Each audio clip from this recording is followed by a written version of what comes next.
Good morning વિદ્યાર્થી મિત્રો, કેમ છો ભાઈ? બાળકો મજામાં? જલસા ચાલે જિંદગીમાં? જો એ જ જોઈએ ભાઈ આપણે. અને આજે આપણે નવો ટૉપિક સ્ટાર્ટ કરીશું, વક્રીભવન. સાંભળજો.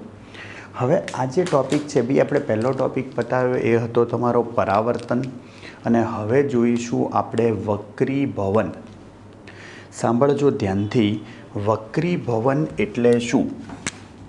તો કે ભાઈ જ્યારે વક્રીભવનને ઇંગ્લિશમાં રિફ્રેક્શન કહેવાય. સમજો, બે શબ્દો બહુ નજીક છે. પરાવર્તનને ઇંગ્લિશમાં રિફ્લેક્શન કહેવાય. ફ્લે અને અહીંયા ફ્રે, આટલો જ ફરક છે. હા, એટલે ગુજરાતીમાં સારું જ ભાઈ, કોઈ કન્ફ્યુઝન ના રહે. પરાવર્તન વક્રીભવન આસમાન જમીનનો ફરક છે, કોઈ બબાલ જ નહીં. હવે જુઓ, જ્યારે ભાઈ પ્રકાશ કિરણ જૂથ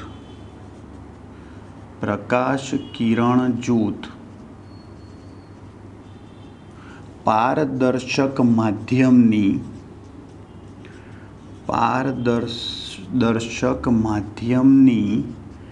સપાટી પર સંપાત થાય અથવા આપાત થાય ત્યારે તેનું પરાવર્તન અને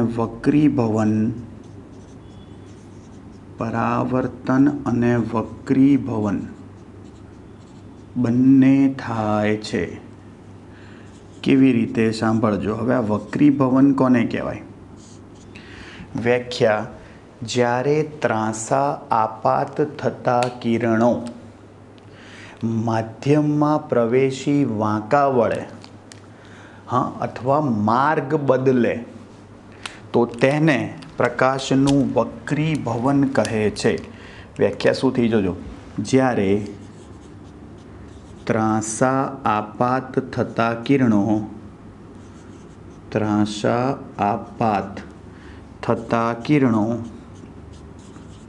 એટલે ભાઈ ખૂણો જે છે એ 0 બી ના હોવો જોઈએ, આપાત કોણ 90 પણ ના હોવો જોઈએ.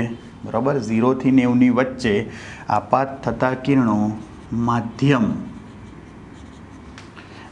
સપાટી પર આપાત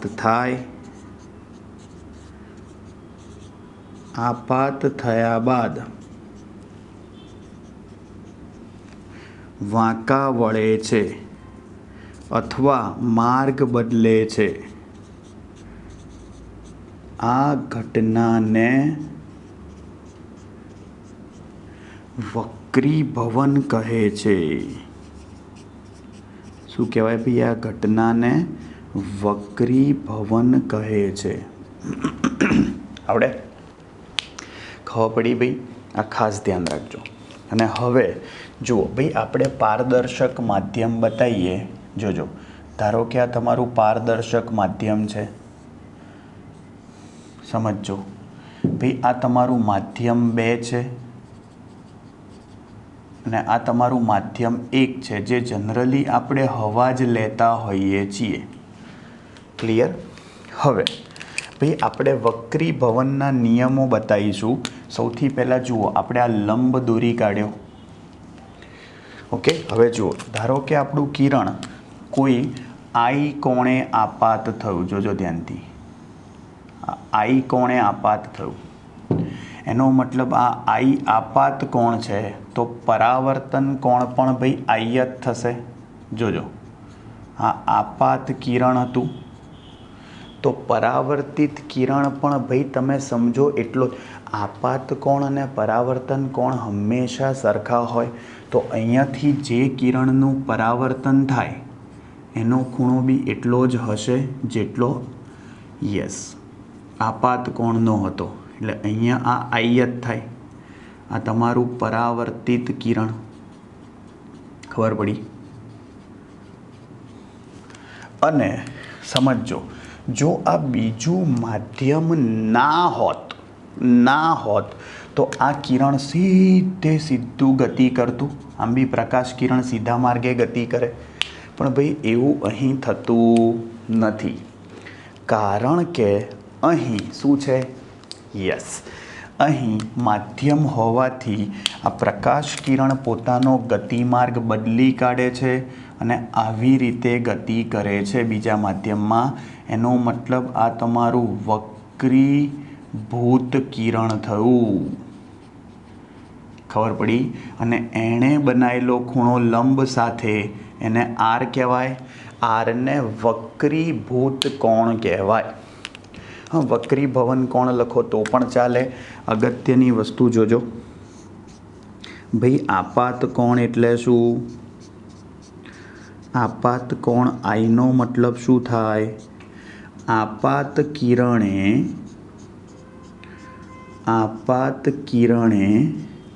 લંબ સાથે બનાવેલો કોણ, લંબ સાથે બનાવેલા કોણને શું કહે છે? આપાત કોણ કહે છે. આપાત કોણ કહે છે, જેને આઈ વડે દર્શાવાય. આવડે?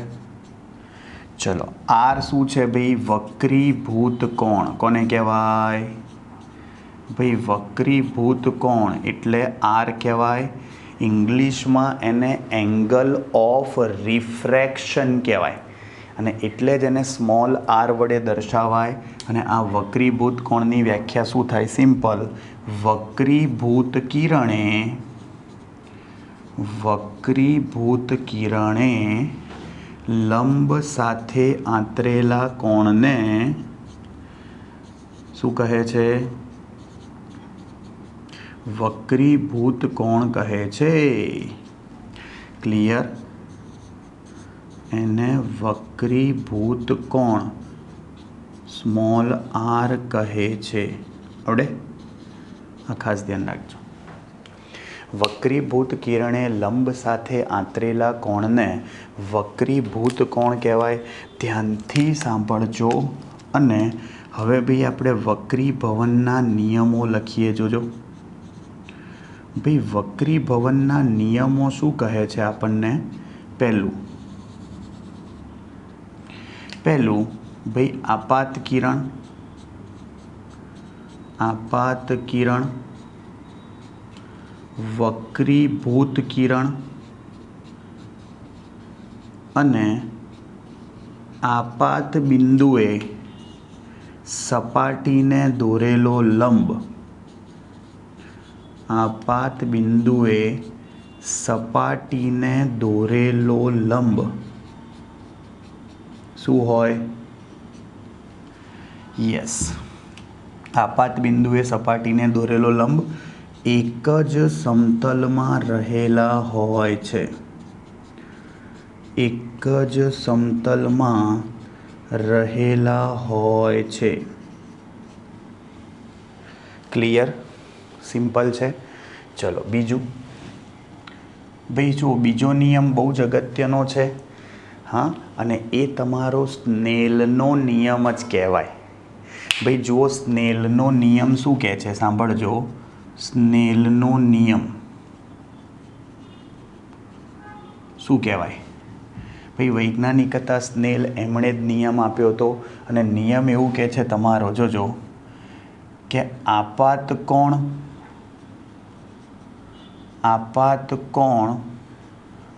અને વક્રીભૂત કોણ આર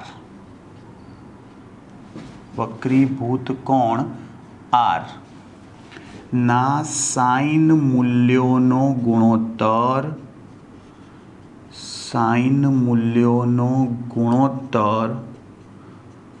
અચળ રહે છે, જેને સ્નેલનો નિયમ કહેવાય. ભાઈ આપાત કોણ અને વક્રીભૂત કોણના સાઇન મૂલ્યોનો ગુણોત્તર અચળ રહે છે. અને આ જે અચળાંક છે, જોજો, આ sine i upon sine r, એને N21 કહેવાય. N21 એટલે માધ્યમ 1ની સાપેક્ષે માધ્યમ 2નો વક્રીભવનાંક. એટલે કે પાછળનાની સાપેક્ષે આગળનાનો વક્રી ભવનાંક. સાંભળજો ધ્યાનથી. આનો મતલબ એવો થયો, શું થયું ભાઈ? n21 sin i upon sin r છે. સાંભળજો, જેને એટલે કે n21 ને શું કહેવાય? જોજો, માધ્યમ એકની સાપેક્ષે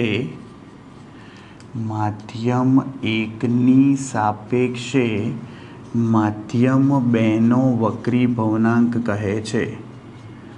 ખાસ ધ્યાન રાખજો, બીજી ભાષામાં આ સાપેક્ષ વક્રી ભવનાંક થયો કહેવાય. કેવો? સાપેક્ષ વક્રી ભવનાંક. અગત્યની વસ્તુ જો શું કહે છે અહીંયા. હવે સાંભળજો ધ્યાનથી. આ n21 જે છે એ માધ્યમને જુદો પાડતો અચળાંક છે જે તરંગ લંબાઈ પર આધાર રાખે છે. જે તરંગ લંબાઈથી સ્વતંત્ર છે. તરંગ લંબાઈ પર આધાર રાખે છે જ્યારે આપાત કોણથી સ્વતંત્ર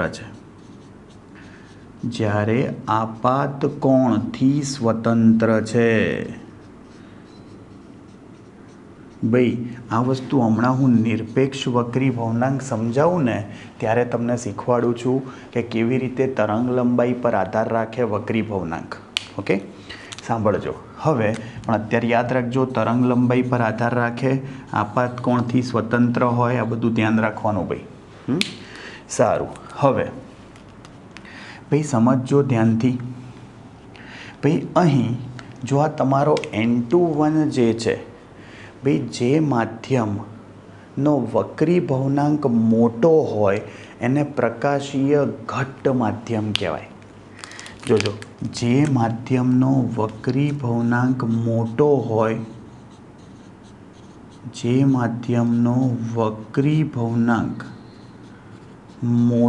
હોય તેને પ્રકાશીય ઘટ્ટ માધ્યમ કહે છે. વક્રી ભવનાંક મોટો હોય તેને શું કહેવાય? પ્રકાશીય ઘટ્ટ માધ્યમ કહે છે. ક્લિયર?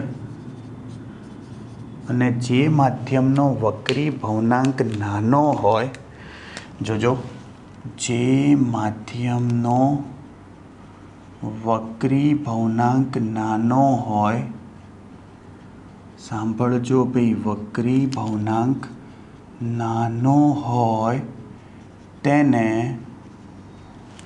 પ્રકાશીય પાતળું માધ્યમ કહે છે.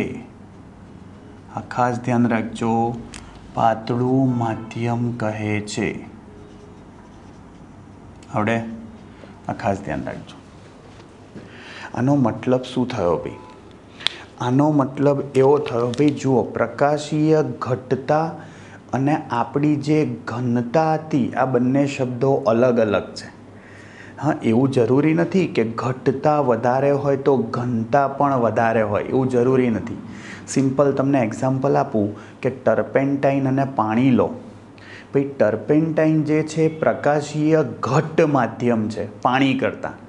એનો વક્રી ભવનાંક પાણી કરતાં વધારે છે, પણ એની ઘનતા એટલે દળ ભાગ્યા કદ, એ પાણી કરતાં ઓછી છે. એટલે આ વસ્તુ મગજમાં ક્લિયર રાખજો કે દળ ઘનતા અને પ્રકાશીય ઘટતા બંને અલગ અલગ શબ્દો છે. આ ખાસ ધ્યાન રાખજો. ક્લિયર? બહુ સમજજો. અહીંયા લખી જ રાખું કે ભાઈ ટર્પેન્ટાઇનની પ્રકાશીય ઘટતા એ પાણી કરતાં વધુ છે, પરંતુ ભાઈ ઘનતા, આ ઘનતા એટલે ખરેખર દળ ઘનતા હોય, સમજ્યા તમે? હા, દળ ભાગ્યા કદ એમ, એ પાણી કરતાં ઓછી છે. ક્લિયર? આ ખાસ ધ્યાન રાખજો.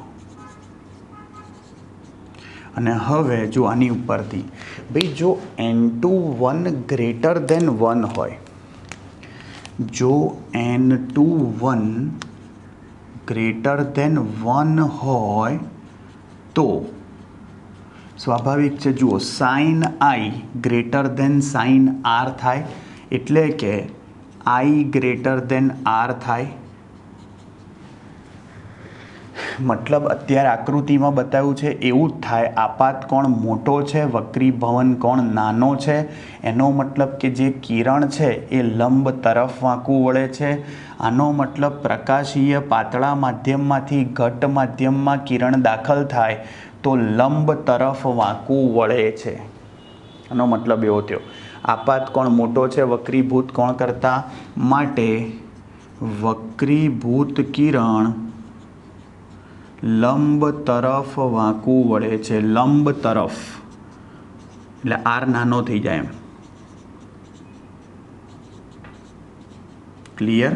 અને ઊંધું, જો n21 લેસ ધેન 1 હોય તો ભાઈ આઈ લેસ ધેન આર થઈ જાય, અથવા આર ગ્રેટર દેન આઈ થઈ જાય. એનો મતલબ એવો થયો ઊંધું, જો ઘટમાંથી પાતળા માધ્યમમાં જતું હોય આ જ કિરણ, એવું વિચારો આ જ આપાત કિરણ છે તો આ વક્રીભૂત થઈ જાય, તો આપાત કોણ કરતાં વક્રીભવન કોણ વધી જાય તો લંબથી ક્યાં જાય, દૂર તરફ. કિરણ એનું એ પાછું મોકલ્યું ભાઈ આપણે, તેનો મતલબ શું થયો થાય, માટે વક્રીભૂત કિરણ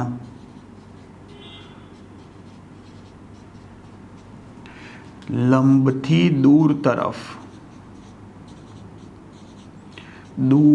તરફ વાંકું વળે છે. ક્લિયર. આ ખાસ ધ્યાન રાખજો ભાઈ. અને આની ઉપરથી જો બીજી એક વસ્તુ કહું કે n21 આવું છે તો n12 લખો, બેની સાપેક્ષે એક, તો આનાથી ઊંધો ગુણોત્તર થઈ જાય સાઇન આર અપોન સાઇન આઈ. તો જો તમે આ બેનો ગુણાકાર કરો ભાઈ n21 ઇન્ટુ n12 તો 1 થઈ જાય. કારણ કે n21 શું હતું, sine i upon sine r. n12 શું છે, sine r upon sine i. ઉલટું બધું ઉડી જાય. જો આ કેન્સલ તો 1 જ આવે.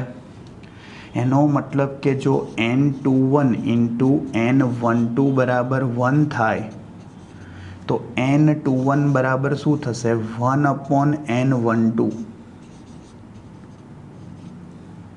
Got it. આ ધ્યાન રાખજો, આવડશે ભાઈ. જુઓ માઇન્ડ બ્લોઈંગ થિયરી થઈ ભાઈ. આખું આપણે વક્રીભવન સમજ્યા ભાઈ. આપણને ટેક્સ્ટબુકમાં આવું જ આપ્યું છે જે મેં તમને સમજાયું એવું. પણ હવે જોજો ભાઈ, સ્નેલના નિયમનું હું તમને વ્યાપક સ્વરૂપ શીખવાડું છું અને એ આપણે લાવીશું નિરપેક્ષ વક્રીભવનાંક અને સાપેક્ષ વક્રીભવનાંક ઉપરથી જ. ક્લિયર. અને એ તમને આવડતું હશે તો તમને દાખલામાં એનું સૂત્ર વાપરવામાં બહુ સહેલું પડશે. અને એના પછી આપણે સૂત્ર લાવીશું લેટરલ શિફ્ટનું. લેટરલ શિફ્ટ, આ બંને સૂત્રો આપણે લાવીશું. ખરેખર ટેક્સ્ટબુકમાં એ સૂત્રો આપ્યા નથી, એટલે તમને થિયરીમાં એક્ઝામમાં નહીં પૂછાય, પણ તમારા સૂત્રો માટે, તમારા MCQ ને દાખલા માટે સૂત્રો શીખવા જરૂરી છે. એટલે બી હું તમને શીખવાડું છું ડિટેલમાં. કે સ્નેલના નિયમનું વ્યાપક સ્વરૂપ અને પછી લેટરલ શિફ્ટનું સૂત્ર. પણ ટેક્સ્ટબુકમાં એ સૂત્રો આપ્યા નથી, એટલે તમારે થિયરી માટે તૈયાર નહીં કરવાના, પણ તમારે શું કરવાનું, યસ, સૂત્રો યાદ રાખવાના. ઓકે, ચાલો. હવે સૌથી પહેલાં જોઈએ સ્નેલના નિયમનું વ્યાપક સ્વરૂપ.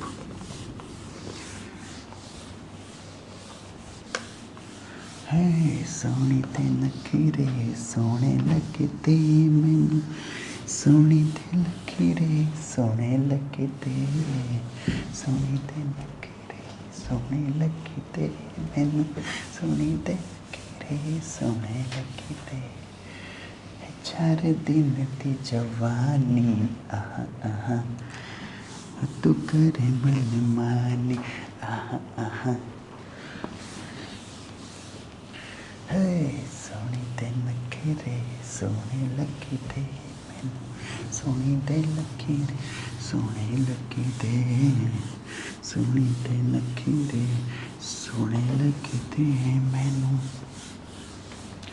જોજો ભાઈ શું કહે છે સાંભળજો ધ્યાનથી ભાઈ સ્નેલના નિયમનું વ્યાપક સ્વરૂપ પણ એના માટે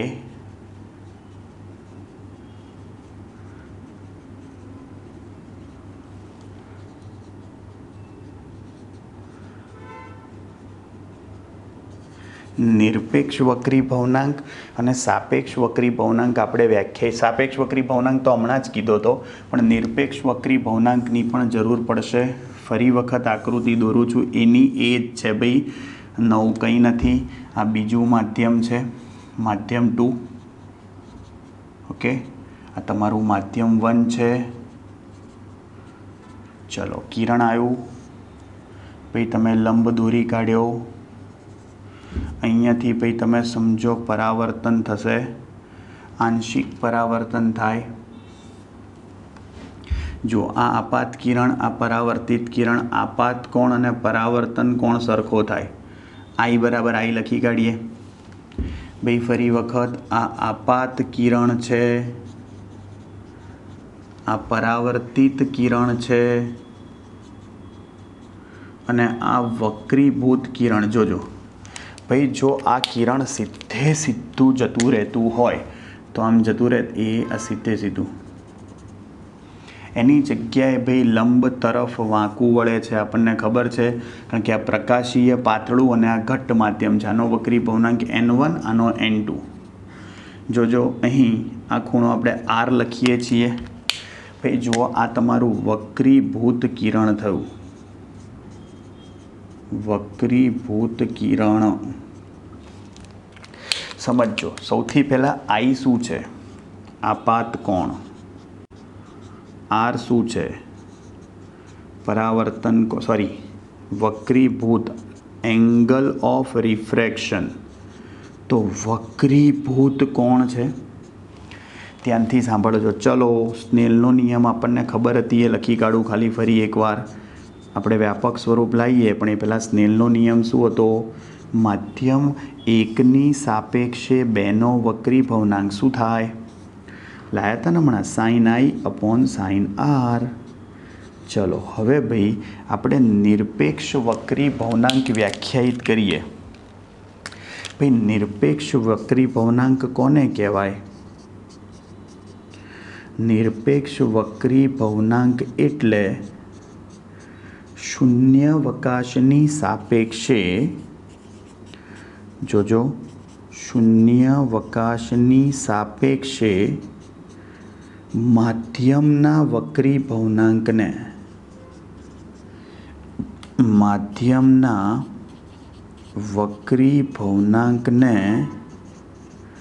નિરપેક્ષ વક્રી ભવનાંક કહે છે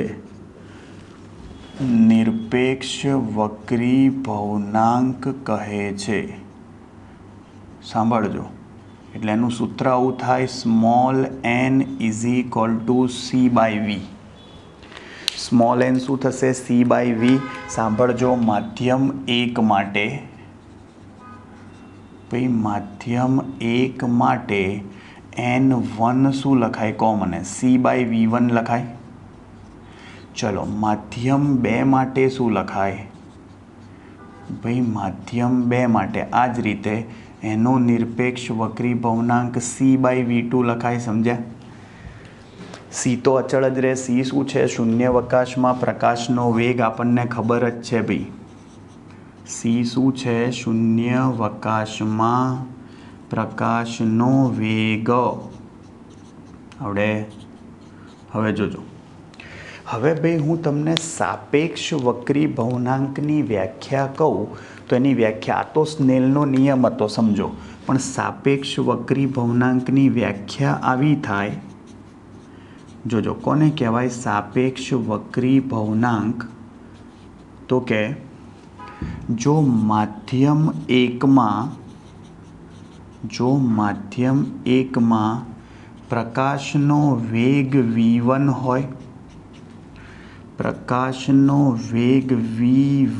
હોય, અને માધ્યમ 2માં પ્રકાશનો વેગ v2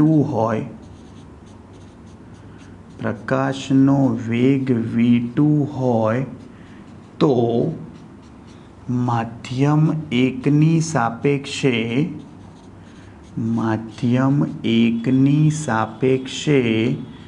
માધ્યમ 2નો વક્રી ભવનાંક, ભાઈ 1ની સાપેક્ષે માધ્યમ 2નો વક્રી ભવનાંક આવી રીતે લખાય. જોજો કોની સાપેક્ષે? ભાઈ 1ની સાપેક્ષે 2નો v1/v2. ભાઈ માધ્યમ 1માં પ્રકાશ કિરણનો વેગ v1 હોય અને માધ્યમ 2માં પ્રકાશ કિરણનો વેગ v2 હોય તો એનો સાપેક્ષ વક્રી ભવનાંક 1ની સાપેક્ષે 2નો v1/v2 થશે. 2ની સાપેક્ષે 1નો લખો તો v2/v1 થશે. ભાઈ જો હમણાં મેં તમને કીધું હતું, કહું થોડી વારમાં, પેલું N21 એ તરંગ લંબાઈ પર આધાર રાખતું હતું, યાદ આવ્યું હમણાં જ? એનું કારણ આ રહ્યું. જુઓ, આ વ્યાખ્યા છે. v બરાબર λf થાય. ભાઈ જો કિરણ એક માધ્યમમાંથી બીજા માધ્યમમાં જતું હોય એની આવૃત્તિ ના બદલાય, એની તરંગ લંબાઈ વેગ વક્રી ભવનાંક બદલાય, આવૃત્તિ ના બદલાય. આવૃત્તિ એ ઉદ્ગમનો ગુણધર્મ છે. સમજો, એવું વિચારો કે આપણો બલ્બ છે, બલ્બમાંથી પ્રકાશ ઉત્સર્જિત થયો, જેમ જેમ પ્રકાશ દૂર જાય માધ્યમ બદલે, એની આવૃત્તિ ના બદલાય પણ તરંગ લંબાઈ માધ્યમ બદલાવાને કારણે બદલાય એટલે એનો વેગ બદલાય, વક્રી ભવનાંક બદલાય. પણ ઉદ્ગમ એનું એ હોય તો આવૃત્તિ ના બદલાય. એટલે v બરાબર તમે જો λf લખો તો ff ઉડી જાય, તો આ જ સૂત્રમાં λ1/λ2 લખાય. એટલે એવું બોલાય કે એ તરંગ લંબાઈ પર આધાર રાખે છે. આ ખાસ એટલે ખાસ ધ્યાન રાખજો. ક્લિયર? ચલો, આ લખ્યું મેં. હવે N21 જે છે v1/v2 એ આપણે તો શું હતું ભાઈ? જો N21 v1/v2, જોજો ધ્યાનથી. એ અહીંયા ભાઈ હું લાફો મારીને સોરી કહી દઉં. ભાઈ v1/v2 તો છે જ. જુઓ, મેં v1/v2 જ લખ્યું ભાઈ, બીજું કંઈ નહીં કર્યું. પણ લાફો મારીને સોરી કહી દઉં ભાઈ, c વડે ગુણીને c વડે ભાગી કાઢું. જુઓ તો સમીકરણ 2 પરથી જો આ N2c/v2 હતું, c/v2 અંશમાં થશે અને c/v1 ક્યાં થશે? છેદમાં થશે. જુઓ, c/v1 ક્યાં થશે? છેદમાં. તો N21 શું આવ્યું? N2/N1. ખબર પડે છે? આનાથી ઊંધું થઈ ગયું ટૂંકમાં. N21 v1/v2 થાય તો પેલું N2/N1 થઈ જાય. ખાસ ધ્યાન રાખજો. હા, અને હવે ભાઈ આ સ્નેલના નિયમ ઉપરથી તો શું કહેતા હતા? N21 sin I/sin r અહીંયા મૂકી દો. ભાઈ સ્નેલના નિયમ પરથી, સ્નેલના નિયમ મુજબ ભાઈ N21 તો શું કહેવાય? sin I/sin r. ભાઈ આ કિંમત મૂકી દો અહીંયા, તો sin I/sin r શું થાય? N2/N1 સામે ગુણી કાઢો. જુઓ, સ્નેલના નિયમનું વ્યાપક સ્વરૂપ લાયા. N1 sin I બરાબર N2 sin r, એટલે કે n sin થીટા બરાબર અચળ. n sin થીટા બરાબર અચળ કહેવાનો મતલબ જે માધ્યમનો વક્રી ભવનાંક હોય એ માધ્યમમાં બનાવેલો ખૂણો જોવાનો. કારણ કે જુઓ, પહેલું માધ્યમ છે તો ખૂણો I જ છે ને અહીંયા છે, અને બીજું માધ્યમ છે તો ખૂણો R છે. એટલે જે માધ્યમ હોય એ માધ્યમનો ખૂણો તમારે જોવાનો. એટલે આમાં તમે આવું સૂત્ર કહી શકો, એન સાઇન થીટા બરાબર અચળ. પછી તમે આપાત કોણને θ1 કહો ને અને વક્રીભૂત કોણને θ2 કહો એવું પણ ચાલે. તો n1 સાઇન θ1 બરાબર n2 સાઇન θ2 આવું થાય. પછી આ સ્નેલના નિયમનું વ્યાપક સ્વરૂપ છે.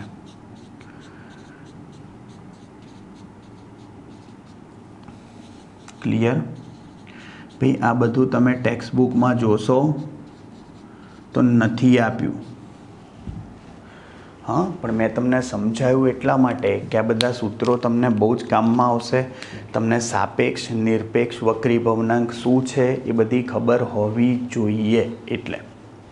અને એના પછી લેટરલ શિફ્ટમાં બી આપણને ભાઈ ચોપડીમાં એવું જ કર્યું છે, ખાલી આકૃતિ દોરીને સમજાયું છે પણ સૂત્ર નથી લાયા.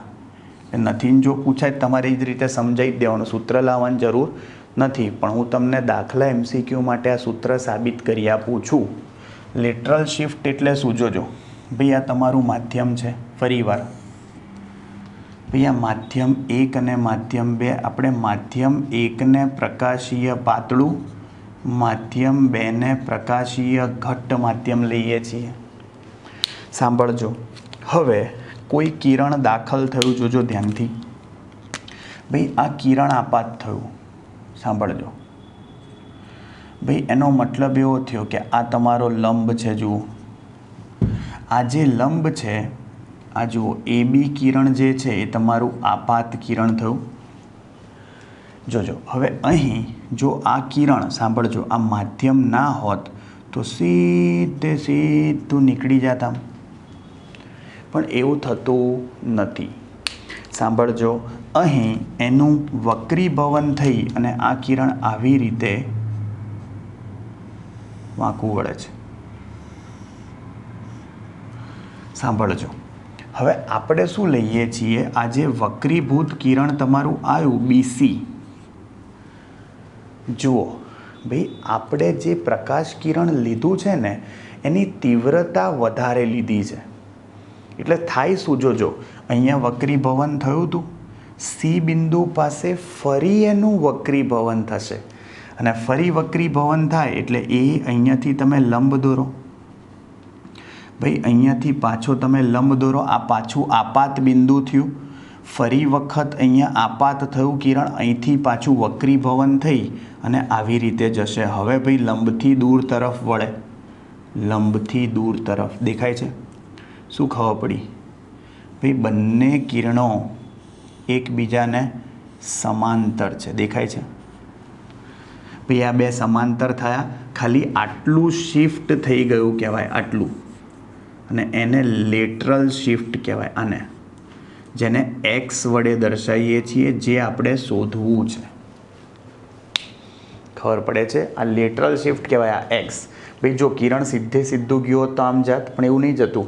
A થી B ગયું, B થી C ગયું, C થી ક્યાં ગયું? D ગયું. C થી D. તેનો મતલબ શું થયો? આટલું તમારું કિરણ, આ જે C છે, C આ બાજુ લખું ચલો. હા, અને અહીંયા ABCD આ E, CE જેટલું શું થઈ ગયું ભાઈ? એ શિફ્ટ થઈ ગયું. હા, અહીંયા F કહી દઉં. આ BF જે છે એ તમારા માધ્યમની જાડાઈ કહેવાય. એને આપણે જનરલી T વડે T એટલે થિકનેસ, થિકનેસનો T લખ્યો છે. ધ્યાનથી જોજો. માટે અહીં જો આ જે કિરણ બહાર નીકળ્યું, એરો બતાવવો પડે. AB તમારું આપાત કિરણ કહેવાય. ભાઈ BC તમારું વક્રીભૂત કિરણ કહેવાય અને CD તમારું નિર્ગમન કિરણ કહેવાય. ભાઈ નિર્ગમન કિરણ એટલે બીજી સાઈડથી બહાર નીકળી ગયું ને, એટલે નિર્ગમન કહેવાય. જો ખૂણાઓ બતાવું, ધ્યાનથી સાંભળજો, ધ્યાનથી. ભાઈ આ ખૂણો ધારો કે તમારો I1 છે, પહેલી વાર આપાત થયું. આ પહેલી વાર અહીંયાથી વક્રીભવન થયું એટલે R1 વક્રીભૂત કોણ થયો. તો આ ખૂણો કેટલો આવે? જુઓ આટલો. ભાઈ આ ખૂણો 12 લખું છું, ભેગું ના થઈ જાય એટલે. ભાઈ જો આ આખે આખો લો તો શું થયો x બન્યો અભિકોણ તો ખૂણા સરખા થાય તો I1 હોય તો આ આખો I1 થાય પણ એમાંથી આ R1 જેટલો ઓછો થઈ જાય તો આ ખૂણો કેટલો બન્યો મેં બતાવ્યો છે I1 માઇનસ R1 અહીંયા ફરી વખત આપાત થયું કિરણ આ બીજી વખતનો આપાત કોણ I2 થશે અહીંયાથી ફરીવાર વક્રીભવન થયું એટલે પાછો R2 થશે ભાઈ તમે સમજો અહીં પહેલું માધ્યમ અને ત્રીજું માધ્યમ સરખું છે આ હવા છે તો આ બી હવા છે તો એનો મતલબ ખરેખર આ I1 અને આ R2 સરખા જ થઈ જાય એમને બી જુઓ અહીંયા આ Z બનશે જુઓ આ Z બન્યો તો આ I2 અને R1 બે સરખા જ થાય એટલે અંદરના ખૂણા પછી બહાર I1 R2 બી એટલે જ તો ભાઈ આ પહેલું કિરણ અને છેલ્લું કિરણ કેવા આવે છે સમાંતર આવે છે આપાત કિરણ અને નિર્ગમન કિરણ સમાંતર આવે છે ખાલી ફરક એટલો જુઓ આપાત સમાંતર કિરણ દે આપાત અને નિર્ગમન છેલ્લું નિર્ગમન છે સમાંતર આવ્યું પણ ખાલી શિફ્ટ થઈ ગયું એ તો તમારે શોધવાનું છે અને લેટરલ શિફ્ટ કહેવાય ખબર પડી આ ખાસ ધ્યાન રાખજો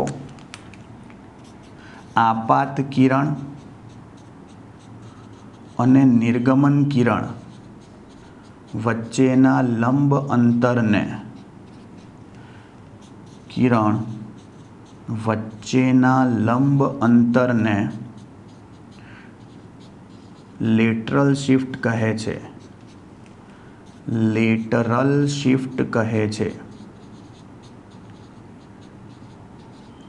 આવડે આ ખાસ ધ્યાન રાખજો અગત્યની વસ્તુ જુઓ આપણે x શોધવું છે હવે નામ જુઓ અહીંયા ત્રિકોણ જોજો શું બોલું છું BEC ત્રિકોણ BEC કેવો છે કાટકોણ ત્રિકોણ છે ચલો કહો મને કાટકોણ ત્રિકોણ હોય તો ભાઈ સાઇન થીટા શું લખાય સામેની બાજુ ભાગ્યા કર્ણ સાઇન થીટા જોજો થીટા રહ્યો I1 minus R1 sign I1 minus R1 શું છે સામેની બાજુ શું છે x અપોન શું થશે કર્ણ આ રહ્યો BC તેનો મતલબ શું થયો ભાઈ સામેની બાજુ x અપોન BC x ને કરતા બનાવો તો BC સામે જતું રહે તો જુઓ BC sign I1 minus R1 થાય ભાઈ આ BCનો મારે લોપ કરવો છે એની જગ્યાએ એવી કિંમત લાવું જે આપણને ખબર હોય તો હવે ત્રિકોણ જુઓ BFC આ બી કાટકોણ ત્રિકોણ છે સાંભળજો ત્રિકોણ BFC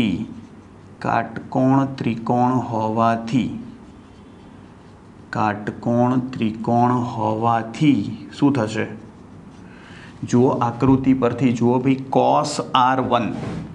cos R1 શું થાય cos R1 એટલે ભાઈ પાસેની બા એટલે BF અને BF શું છે T થિકનેસ બીજા માધ્યમની જાડાઈ થઈ આ BF એટલે અને કર્ણ શું થાય પાછો BC જુઓ BC નો લોપ કરીએ તો BC ને કરતા બનાવો તો T અપોન cos R1 થાય સમજી ગયા નંબર 2 આવી ગયો 2 ની કિંમત ઉઠાઈને 1 માં નાખી દો સમીકરણ 2 ની કિંમત ઉઠાઈને 1 માં નાખો જુઓ x શું આવશે T upon cos R1 into sign I1 minus R1 આ ખાસ ધ્યાન રાખજો આ તમારું લેટરલ શિફ્ટનું સૂત્ર થયું x બરાબર